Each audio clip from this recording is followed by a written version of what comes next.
Well, I've been on the show a little longer than you have. How much longer? I came on in '76. I came on in '86. You get me by a decade? Wow. Well, at the end of '85. It's just, it is, you know, I can tell you by saying that every day that I work, when I pull up at the guard stand and swipe my pass key and the gate opens, I have a little sense of thrill and relief. So to be invited back year after year, day after day, has been the highest praise. I'm just lucky and grateful. You know, it's back in '76 when she started, I was swinging the bat for the New York Yankees in the minor leagues, and Yankees got nothing over Days of Our Lives. And I can play this game a hell of a lot longer. I didn't know anything about daytime television at all. I think when the first polling came out, our character, I was shirt-tailing off of the Marlena character, and we had shot to #1 in the polls, and she said, "Honey, you're going to be here till the cows come home." And I never heard that expression before. I've worked with Wayne, what can I say? Yeah. You're going to be here cowboy. till the cows come home. And here you are. And here I am. Still waiting for the cows to come home. You know, when I began, I was a bridge character. I was brought in to bridge the characters of the two Lauras, Susan Oliver and Rosemary Forsythe. So Marlena was never intended to be long-lived. And then they brought in Laura. By that time, Marlena and Dawn had connected, and they went, "Oh, wait, we have something here." And then the rest is history. You know, I think probably the most challenging story was the exorcism.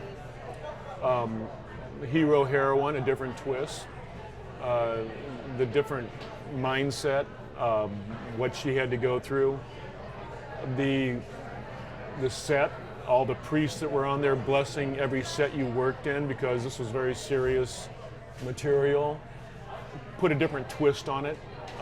There was a lot that was expected. The audience was having a difficult time, but couldn't turn the TV set off.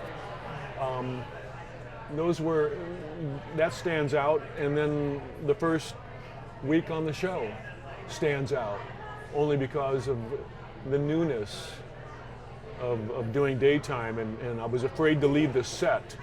I would be there from 6 to 8:30 and watch everybody else block and try to steal from them, McDonald Carey and Frances Reed and Quinn Redeker and who had been there, and I'd watch her and I'd just watch her and I'd watch and watch and watch, and then I thought, I can't do this. Seriously, you have that down. I go, I can't do this. Day in and day out. And back then, 35 pages of dialogue. It's like just a mind meltdown. And how do you keep this fresh and alive? And they just grabbed my hand and said, "Come on, this is how you do it. You'll be all right." But those moments are that stands out. Turns out you did all right. Yeah, did all right. Here you are.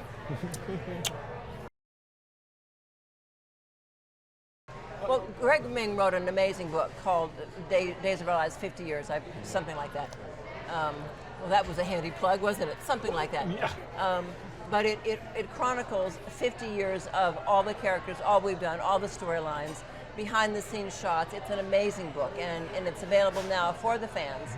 So that's the gift that we're presenting for our 50th. I mean, it's a big bow wrapped around 50 years of spectacular daytime television. Well, and what has happened is, you know, we had a writer change and a producer change, and the new people came on board, which have been with our show for a while, and they said, let's give the fans that warm, fuzzy place they remember in the 80s and the 90s for our 50th. So let's reestablish John and Marlena, black and white, their relationship to each other.